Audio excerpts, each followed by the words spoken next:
Good afternoon, everybody. It's such a giant room, you could never hear me if it wasn't for the microphone. Echo, echo, echo, echo, echo, echo. I'll turn it up higher. Thank you, everybody, for coming. I realize that lots of people believe that accreditation is perfunctory, and those of you in the room and those of you who've been participating in the process know that we view it a little bit differently. I actually think of accreditation as an intentional way of reflecting on all the things we do that we think are important. And you've got a friend next to you to make sure you're going through the list carefully, one item at a time. Are my feet okay? Are my heels okay? It's kind of like meditation. Are my knees okay? Are my hands okay? Am I being philanthropic? Am I helping people grow? All the things that you value dear as a person, imagine going through those one by one and having somebody standing next to you to make sure you're doing them. That's accreditation to me. And I think that's a really valuable exercise. And then today you're going to hear about our QFE, and we want your input on our QFE. The QFE is, the QFE is basically your New Year's resolution. Until the next accreditation process. So we want your input on that New Year's resolution. Before I hand it over to Tram, I want to thank you all for coming, as I did already, but I also want to especially acknowledge the people who've been working so hard on our ISER. So raise your hand if you've either been writing a whole section or if you've been contributing and pulling data and doing other things to support the people who are writing those sections. Thank you. We are grateful to all of you. Tram, take it. Thank you. So our hope today is to really just go through and give you a summary of what we discovered as we go through the process of reevaluating how well we've been doing our work and things that changes we've made, any of those changes, the impacts that have come from them, and then to determine, where are we going in the future. So it's a brief summary. We've got a team of folks that are going to be sharing, and then at the end, I think we're opening it up for questions, and you can definitely add to it. So I have the first parts, and I want to start off with, if you can share the slide. This is our process for the self-evaluation report. We basically went through and identified a lead for each of the standards. So you'll see there, those are our leads. The leads didn't write all of the information on their own. They reached out to individuals in areas that we were writing to as we were evaluating ourselves and how well we do our business. And so they worked with a lot of folks, probably touching almost everybody on campus for a conversation or to get materials. And then from there, they started drafting, and then the information then went back out to those folks again to review, and that's how we came up with this first draft that we have ready to go. You'll also know that the process started way back, where we actually started just thinking about what structure do we want to use. A lot of times schools, like even in our last ISER, did big standard teams, and so we actually decided that taking this lead approach where they would go out, interview, collect information, data, and then draft feedback out to the folks was a better way for us to approach this work in assessing ourselves. And so that work started a while back, and then in the spring and summer of this last 2022 was when we kicked into high gear.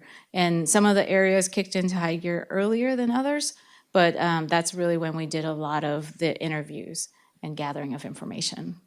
The writing really kicked in this fall, and as you all know, we had a lot of things going on in the fall, and so we finished kind of our rough draft for all of us in December, and then read through them during the break, and then did another update based on that first read of the draft, rough draft, and then here we are, presenting you to the first real draft of the document. So that just gives you an idea of where we've been. So where are we going forward with this draft? It's going to go out to the campus after our town hall today. And then from there, we'll be soliciting feedback through the month of February. We're all still working, all the standard leads and myself are still working on editing as we go. And as we collect the feedback from the campus community, our hope is that we'll be editing and refining it even more. By the end of February, we should then be updating and having a second draft ready within the next couple weeks, probably by March. And then that should be, we're collecting, connecting all of our evidence, everything will be tied in. We'll probably reach out to Jenny for some nice pictures and helping us compile it. And then it goes to board for the first read in May. So that's kind of the game plan. A second read in June, and then gets all packaged up, ready to go, and sent out to the ACCGC office by its deadline on August 1. There is a little cushion in there because I always like to have Plan B ready to go. But I got a vacation at the beginning of July, and so I really hope it gets done and ready so that we can send it off and I don't have to like skip my vacation. So so that's kind of the process and our hope in getting your feedback at this point in time so that we can refine it and make it as best as possible reflection of us, what we've done in the last 7 years, and where we'd like to go in the future. So next slide. So I had the introduction section, and so I just wanted to highlight a few things up here that have changed since the last accreditation visit. First and foremost, our focus on equity and becoming an HSI institution. That was a big change for us as a college, and I think it's definitely shifted our culture here. Next, we have our facilities. As you can tell, nothing but facilities is going on right now. So we shared a little bit about that. Of course, it's going to be some in the future as well. So we had talked about the new facilities in athletics mainly and ATAS. We're looking at sharing the new innovation learning experiences that we've had, the Rover team, cybersecurity team, things like that we didn't have necessarily before, the women's soccer team win, and then of course the Aspen Prize nomination. So those are kind of highlights of things that have changed for us, and that's kind of weaved into the introduction piece. Next slide. So I'm going to go into standard one. I'm actually Dan did all the work for this particular area. We did refine some sections in it, but he did the bulk of it. So I'm just speaking on his behalf right now. And in this particular standard, the first part is talking about our mission. And as you all remember, we actually changed our mission in this last cycle. And what's interesting is that our mission is not your traditional mission. It really talks about how I'm going to go to the next slide, sorry. We serve our diverse student body. We don't spell it out. We actually talk about enhancing the students' life through personal, academic, and economic advancement. So we're not spelling out like we do it through degrees or anything like that, but we're talking about like what's the end result. And so what was interesting in doing the reflection on our mission was that we ended up really not being the traditional, like we do this X, Y, and Z, and that's our mission. It's like we really talked about the core of our work and what it looks like at the end, right? And so it's that diverse community advancing personal, academic, economic advancement. And it's really around equity of the students' learning experiences. So that's another big twist that we had.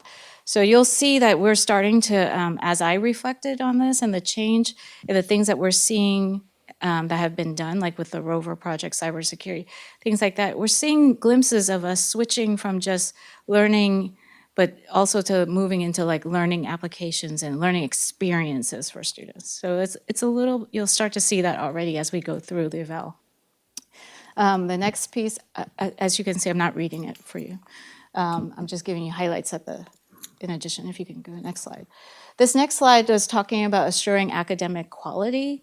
So it asks us about how do we do that? How do we ensure that, or assure that what we provide is quality instruction, quality learning opportunities for students. So here we describe our really robust program review and AUR process, and we talk about how it helps to make changes and tweaks as we go along, and we highlight a few areas that have made changes based on the process, and we talk about things that we have adjusted and enhanced, like we've moved to our new student dashboard that I think one piece that Dan alluded to it in his writing and then I added to was that there was a unique thing when we got the new dashboards. We could now pull together multiple department areas to see it for like a division. And so that was a big change for us to be able to look at it in that more holistic way. So we were sharing things like that that have adjusted our world. So a lot of great work that we've done through EPA, OPRA, as part of this program review and AUR process. And then the last part is assuring institutional effectiveness, or this is part B of that section. So again, it's through that we're assessing, and then from that assessment, we're checking to see, do we have any gaps? Are students actually progressing? And we're making changes within the programs. We're adding supports and things like that to the campus. So those are all things that we were highlighting and talking about as we go through. And then, and a lot of like accreditation, if you have not been a writer before, it's really just about, they have these big broad categories, and then you basically fill it in with evidence of where this is happening on campus so that folks can see as they're kind of coming to visit us. And their first visit with us is actually a visit where it's done virtually and they're just reviewing the document itself. So they're not necessarily going to be on campus. And then from that, they'll be coming to us on campus in the spring. So in this last section, you'll see it's about institutional integrity. And here it's about, are you presenting yourself in a way where it's true to what you're doing? Is your information accurate? Is it up to date? All of those things. And what's so great is here, we just changed our website. So now we get to go through and pull all new evidence from our website, new website. But what's nice about that is we've made some big changes there that I think is presenting our information better, clearer for our students. And then also we've just done a big switch to the new catalog that is in there too. And so thanks to all the folks who have made these new adjustments, and all of that basically builds that level of integrity for what our product, and what we provide to the campus, to the community and the campus. So again, the bullets are there for you to look at, and then you get to little teasers is all I'm doing so that you want to read the actual section and find out more about it. And our hope is as you go through and read, at least for me, take a look at what we said. Are the examples accurate? You're looking at content. Are we presenting any information that might not be accurate? Are we missing anything? So those are things that you're looking for to let us know. So I'm going to pass it on to Standard 2, Suki.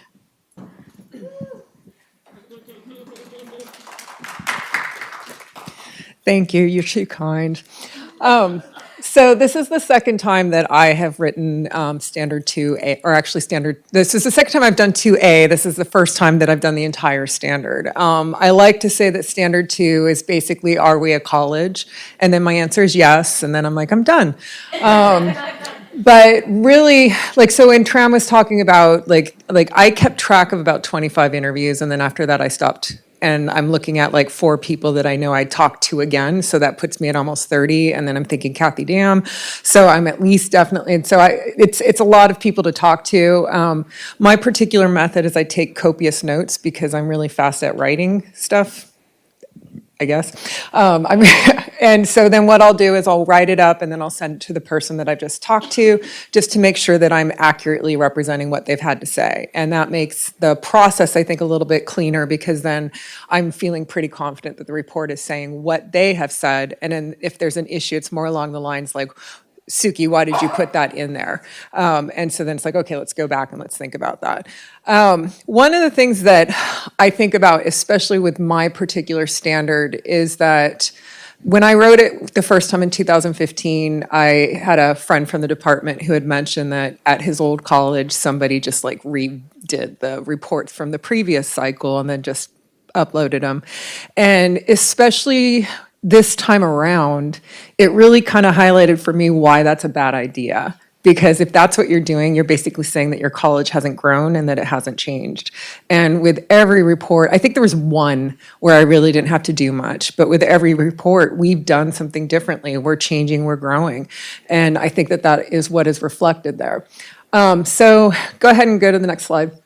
So standard 2A is just tied to all our instructional programs.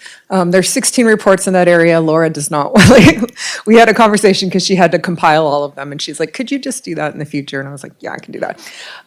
But basically it's looking at whether or not, we have structures in place to make sure that the quality of our academics as they're being pushed forward, and it's related to multiple areas. What I put down for highlights are just in terms of what I think we're doing really well. And I think that that was something especially, and I know Tram kept saying, well, that's, we're supposed to be doing that. But it was really impressive to me to see how the different, the different services on campus, how they shifted so much for the pandemic and how much they did for the college. And even I think the one area that I couldn't really put in the report that much that I felt I wanted to is the faculty center in terms of how much they did for faculty. And we were just not able, I put it in and then I was told, take it out. But I wanted it to be there. It just wasn't related. There was no report that was like, hey, what happened to the back, anyway. So the highlights that we have is that we do have a significant increase in the number of fully online courses, and that we're a leader in ZTC. This third one is just, again, I think it kind of pervades the entire area, all of Standard 2A, is that there are clear processes in place that assess the quality of curriculum development, articulation, teaching, and faculty assessment, which culminates in the college's ability to provide quality instruction. I would say that that particular bullet point is what a lot of Standard 2A is about, but then there's specific areas where you're looking a little bit more specific, or you're looking specific areas where we're looking more specifically. So we've got 100% compliance, as we already mentioned that. We're very proud of the 100% compliance for program review. But also elimination of achievement gaps as a result of AB 705, and then the focus on equity. We do have an area of continuous improvement, and one thing to think about is that it doesn't mean that we're faulting ourselves. It's just, hey, this is an area that we're working on still. And that one, especially in this standard, was successfully landing on a method for assessing our ISLOs. And so when I wrote the 2015 report, we were looking at e-portfolios. Those didn't really pan out. And so but it's not like we're like, we did e-portfolios, we're good. And we're like, okay, that didn't work. Okay, so let's keep working and let's keep trying until we figure out something. And we seem to be much closer now, right? Yes. Okay. It was like you read my mind, Ryan. I'm ready for standard 2B. Okay, so 2B was really easy. It was library and learning learning support services. So our tutoring center and the library. And so I got those reports done quickly. And again, in terms of what we've done as a college to support students, not faculty, really here, in terms of just the various ways that librarians make themselves available to their students, and just the various programs that we have and services that we have for students in relation to tutoring. I think all of that would have happened no matter what, and some of it was already there. But to think about, again, the laptop loan, the fact that there were free Wi-Fi spots, just understanding that students are struggling and we are going to do something about it, and not just say, oh, well, they're struggling. And so what I have is adeptly shifted to provide services during the pandemic. laptop and Wi-Fi. The library has refined and honed its ability to anticipate and meet student needs, offering numerous solutions to every imagined student barrier. And then just with the LRC, oh, Jennifer, you're here. So the LRC Tutoring Center shines in its ability to target at-risk student populations, along with adjust its tutoring modalities with the shifting times. You could say, well, she's or I'm not using that just to make it seem like, wow, we're doing well. I really do feel that way. It is very impressive when I talk to these different entities on campus and hear how much they're doing for our college. And Lisa, you're one of them, but you're in the next section. So yeah, here we go. Thanks, Brian. So we've got the highlights are just, and actually, yeah, there we go, Health and Wellness Center. So as the pandemic initiated the need for remote delivery of student support, individual departments such as DSPS and the Health and Wellness Center adjusted accordingly. And what's not up there, but what is pretty cool, is that this allowed them to, once students returned to campus, they gave them more options in terms of how they were able to serve students, which is continuing to help them. So one of the things that we have is just how we're determining what services are best for students. And so that's often tied to the assessment or using surveys as assessment. And then just, I think I've got the success of the counseling center is tied to clear avenues of communication with students, ongoing professional development, and consistent evaluation of both the department and the individual counselors. And then, the admissions and placement process has been streamlined. And then the college, oh yeah, the last part, because I had to write about like athletics and what is it? What is it? Student development, yeah. That was a while ago. I can't remember it. So just like that was my longest report, was actually writing about athletics and student development, because there was just so much. And that was the only area where we could touch on that. With the other reports, there was a lot of overlap, but they just got one report. And so then our continuous improvement is that the college is working on an assessment instrument to break down the various ways specific student populations are served online and in person. And so that is something just in relation to another thing that I saw between the last cycle and this cycle, is that the last cycle we really wanted to show that we could disaggregate information, but now it's like really making sure equity is a huge piece of it. Okay, so Corey is standard 3.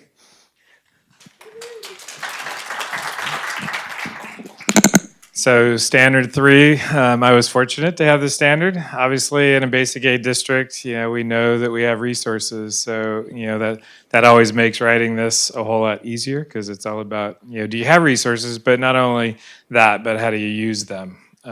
We know we're not perfect. We've got old facilities. There's a lot that we needed to do. There's a lot that we're doing. So the question is, how are we, assessing and planning and improving? So over the last 4 years, we've done a lot of planning. And if you're here, we did the Ed Master Plan, we did strategic plan, we did the Facilities Master Plan, and then recently we did the District Technology Master Plan. So, a lot of planning, and then the question is, how do you tie those plans into resource allocations and improvement?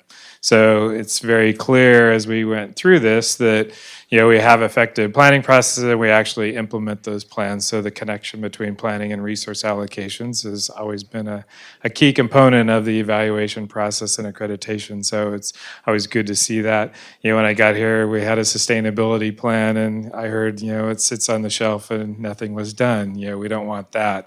So, it's been very effective working with the district team and the college team now to start moving those things forward and seeing that and being able to write about that in our accreditation process. So,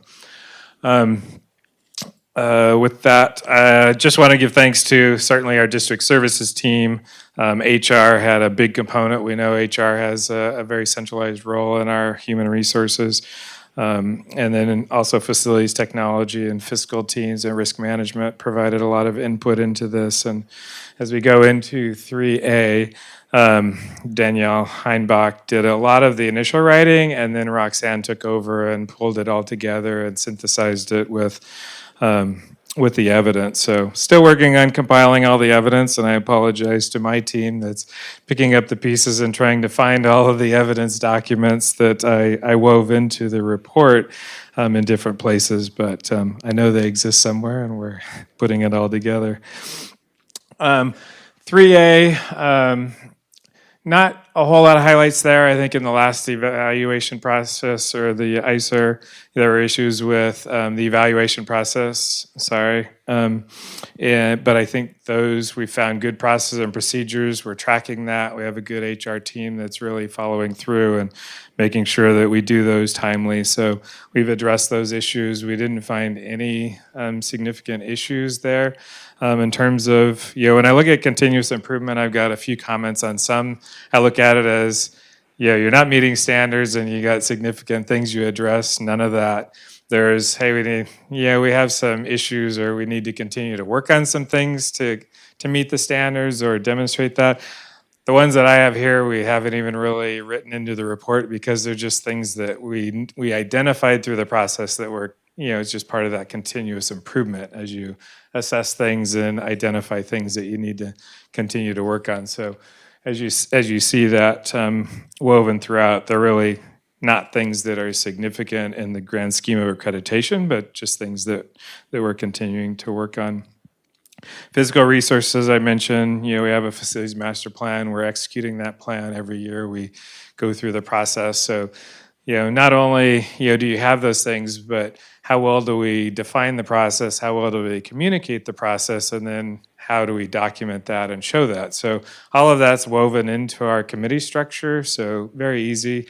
That's why there's a lot of documentation that we cited as evidence, because there's a lot of evidence of our process. As noted there, we have a lot of old buildings, old infrastructure, plans that identify needed improvements there, but we're executing those plans and it's easy to document, like I said. Let's see, 3C. I leaned on Thurman coming in new to try to put all the pieces together on this one. We went through transitions, and it's always hard when you do an accreditation, going through the leadership transitions because different things come up. They're not totally familiar with all our processes and procedures, but I think we got it pulled together. Again, technology is another area where we've had some challenges over the years, pulling coordination between district and college resources. We've got really effective leadership there. So clear demonstrated improvements and really firing on all cylinders, I think, at this point with the team that we have working together. Again, resources are sufficient. We have replacement cycles. We've got, regular refresh cycles. I did a evaluation or an ISER. I was on a peer team, and the comparisons, it's nice to have resources to do things where you've got a 4-year replacement cycle on computers, where most places it's 5 or more. My last district, we would use computers until they totally died, or Windows came out and said, hey, you got vulnerabilities, security issues, and eventually you get hacked and you got a serious problem like many others have had. But now we're very proactive about security, making sure it's accessible, and all of those things. So, and then financial resources. Again, obviously we have sufficient financial resources. We got a well-defined process by which we manage those. We have a very fiscally conservative board, and the college, everything, A and D, the hardest part about those is there's so many different standards, I think 15 and 16, and there's a lot of redundancy throughout. So that's the hardest part about writing those. So I'm looking forward to the new standards where they're trying to eliminate a lot of that. But a lot of districts, they haven't fully funded their liabilities, the other post-employment benefits, other things. So they've got deficits when you look at their total reserves as a district with all the long-term assets and liabilities. We have a very significant positive balance, good cash. All of the indicators of fiscal stability were very solid. So,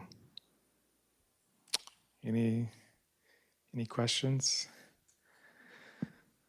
Pass it on. Okay, thank you.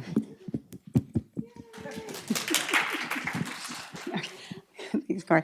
Okay, so I want to make two general comments. One is that for those of you who were involved in previous accreditation reports or read previous accreditation reports, one of the things you'll notice with this one is that there's a lot less fluff, a lot less detail. It's much more streamlined. That's the accreditation. ACCJC is pushing that, and I think it also helped us to write in that way. So, it's just easier to read. It's easier to get to the point. So sometimes we're not talking effusively about some of the great things that we're doing, like Faculty Center, because you have to kind of write it very succinctly and get to the evidence. So, but there's a lot of work that goes behind all of this, and we know that.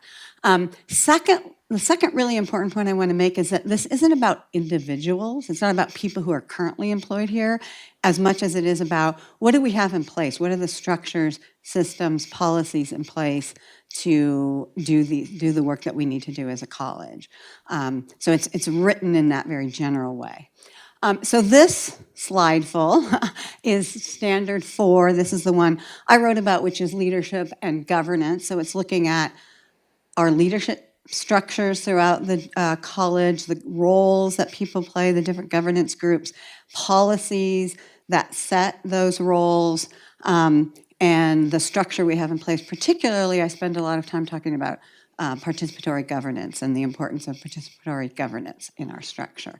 And this one deals both at the college level and at the district level. So I dealt with the college governance structures, the chief executive officer or the president, the board of trustees, and district. All right, so standard 4A is about decision-making roles and processes. So I think that the highlight is that we have a lot of policies in place which really set this. Our board policy committee at the district is a shared governance or participatory governance structure that's been working really well, and it cycles through all of those, and there's definitely good collaboration on the creation of those policies. So we have policies in place that allow for and recognize the contribution of all of the different constituent groups on campus. So that's important. And I think we have a strong participatory governance structure, our committee structure, both at the college and the district levels. We also have program and administrative unit reviews that we've been doing for a number of years now, since I think 2006 or 7. We've been doing those consistently, and they really have become more integrated into overall planning. So that allows for more kind of bottom-up innovation to take place. And one of the areas that I highlighted for continuous improvement, which we're working on, so this is like the one that Corey talked about, is this is not being listed as something we need to do, but something that's being highlighted as that we're moving into doing, which is supporting innovation on the campus. It's been somewhat inconsistent, but we're looking at structures to allow that. So there's a new innovation project that's happening and various kinds of things. So I think that's a positive move for the college. Standard 2B is about the president or the chief executive officer. Again, a lot of this has to do with policy. So the president is granted the authority to oversee the college by the chancellor and the board. We've had problems in the past about micromanagement. We might still have some problems with micromanagement, but that's getting better. And certainly we have policies that allow the college to run independently. And then the president has structures in place to delegate authority to all of the administrators and managers at the college, consistent with the authority and responsibilities of those individuals. And then also we have a resource planning and decision-making structure that supports what we're doing, which is student achievement and learning. 4C is about the governing board. Again, lots of great policies in place to ensure academic quality, integrity, and institutional effectiveness, which is the focus of this. Participatory governance is strong at the district level as well and is integrated into the policy development process. So the board doesn't, they have a board policy committee, but all the board policies come up through the Board Policy and Administrative Regulation Committee. That's a participatory governance committee, and is supported.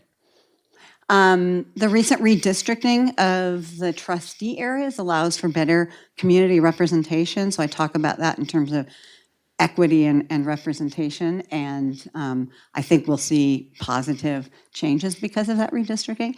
And then there's transparency in relation to board policies, procedures, and actions taken. It's all, everybody can read the agendas, the minutes, they're videotaped, right? All of that is transparent. Then the last section is on multi-college districts or systems. So once again, in policy, the chancellor is granted responsibility and authority by the board to make decisions related to the functioning of the district and the colleges. The chancellor provides leadership related to the expectations of educational excellence and integrity. And I think our last chancellor certainly did that, and our new chancellor is doing that. District planning is integrated with college planning, and that was a real step forward in our last strategic plan. That is basically an integrated plan that really helps in that regard. So our objectives and the district's objectives are the same. And then we monitor it, and we do action steps differently at the college, but our overall goals and objectives are the same. And then participatory governance being strong at the district level as well. The one area of continuous improvement on this that I indicated was the need for increased communications in relation to the functional responsibilities of the different district services. I think anybody who's involved with leadership knows where you find a problem is for lots of employees that aren't involved, right? And it's kind of a black hole to a certain extent. Who's responsible for what? What are the different roles and responsibilities? So I think that's an area where we can improve. Thank you.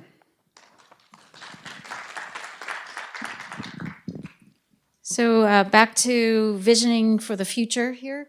On this particular area, you'll notice that we actually only have one QFE for that we're presenting, but it's a meaty one. So the QFE we were presenting for the work for the next 7 years is really about fully implementing the Guided Pathways framework and helping to support students and address equity gaps through better student experiences and really following that student journey from beginning to end and making enhancements. So you'll notice that the first thing is really aligning our organizational structure to match that of our student pathways as being a critical piece. The next is clarifying the path, and under that particular area, I feel like we've actually gotten more refined about our thinking on what clarifying the path means for students as they start with us. The first piece is, not just figuring out how to get to campus and filling out the application and all of that, but really what is the scheduling patterns that we have for students to get into their classes? What should they anticipate? So some of the things that we're going to look at working on is really focusing on scheduling for students and figuring out how we can provide more clarity for them as they go into that phase of starting with us. And then we're looking at helping students enter the path. And in this particular area, again, we're getting more refined. The place of improvement for us is really with undeclared students. So we're going to actually focus on that particular population of students and determining what can we do to help them enter the path. And so it's more targeted and more focused, this kind of next round of Guided Pathways work. When you look at staying on the path, that's where we're going to have our completion teams come into play. And the goal is really what kind of engagement opportunities, what learning experiences look like for students as they are going through. And if you want to imagine like semester 2, 3, to really keep them here, keep them staying, and wanting to continue their progress. And then the last piece, ensuring learning is happening.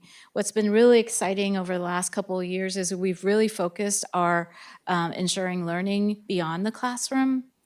And we're looking at, it's not just doing and learning the content and knowledge.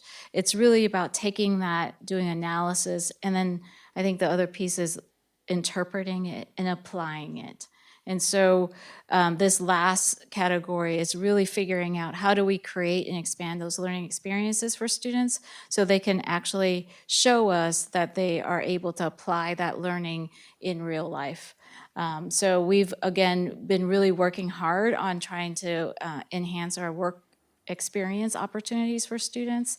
But this category has expanded over the last couple of years as we talk about it, and it's expanded into the work that we're doing in research, the work that we're doing through service. So it's way more than just work and internship. It's also things that we do in competition. So our athletes, how do they apply their learning? They're competing. For our students who are in AMPed, how do they apply their learning? It's through shows. And then we're seeing competitions appear as well in other areas, like our cybersecurity team, right? Not necessarily an athletic team, but it's focused on our academic program.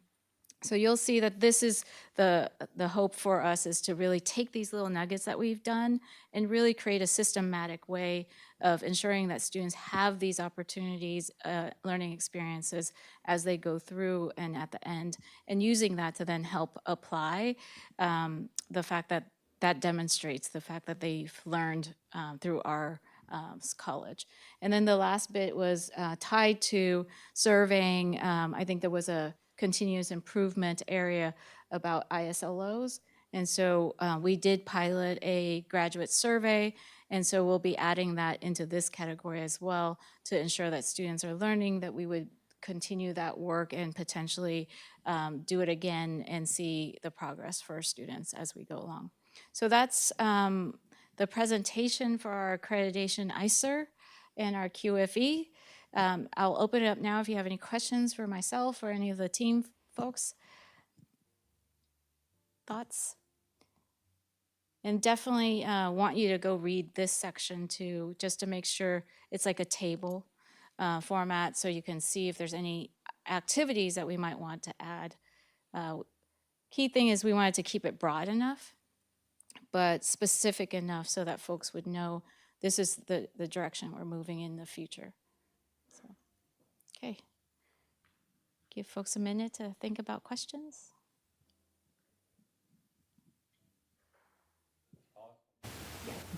Corey, so on the HR standard, it strikes me that an obvious area for continuous improvement is increasing faculty diversity, and we have a couple of big efforts underway to do that, both Bloom and then a work group to work on specific practices. Is there a standard that we could tie that to list that as a continuous improvement area?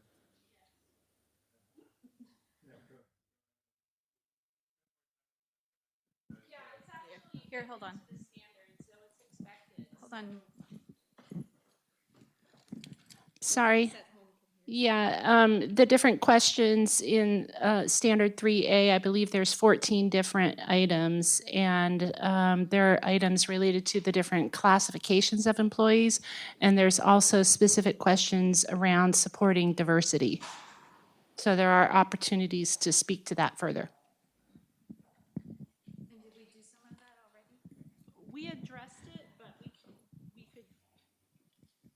We addressed it, but we could go more in depth with that as an area for further conversations or opportunities for continuous improvement.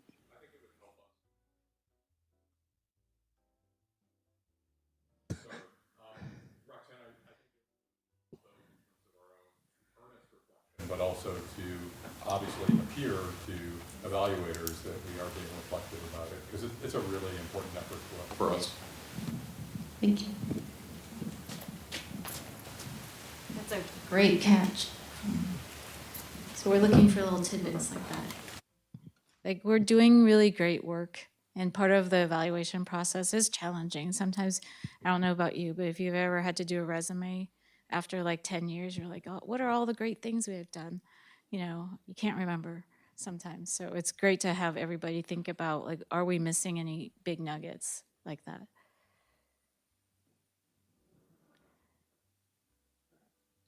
All right. Anything the team want to add? Okay. So we're hoping that so the presentation is, if you go to our SharePoint accreditation website, Laura has put it at the top for us so you can see the report. And then the presentation is in there as well, so you can go to the link to the survey from there. It's just a Google form. Each of the big sections gives you a chance to just give us comments. Remember, it's big tidbits, comments with regards to content. We have not edited the document. You may find typos, you may find, we hope we caught anything that's just hanging, because I'm like, I wrote this and I don't know if I left a sentence hanging there. But I think we've caught most of those. But, don't worry about the edits. We're gonna figure that out in a little bit before we get to the board, of course. So just focus on the content. Any big nuggets we're missing, anything you feel like we should focus on that we didn't talk about as a continuous improvement area. So I just wanted to say thank you to our team. I think if we picked a better team, we did it this year. Claire, Corey, Suki, and oh wait, who am I forgetting? Dan, I don't know any group of people that's more reflective and thorough. Honestly, I've seen them work for years, and it's great to see them work together and what they produce. thank you. They were all spot on. Everybody was like, it was a lot of work. And I want to mention too that we're going to be going to each of the constituent groups and making presentations. So that will give you, another opportunity. I can talk loud enough. That will give you another opportunity to provide feedback as well within your constituent group. So we have a roadshow kind of that we're planning. I think that's a really important lens, that we're talking about general comments right now, but when we do the constituency groups, it'll be around like that constituency group's lens and how they might see it. So, all right, thank you very much for coming.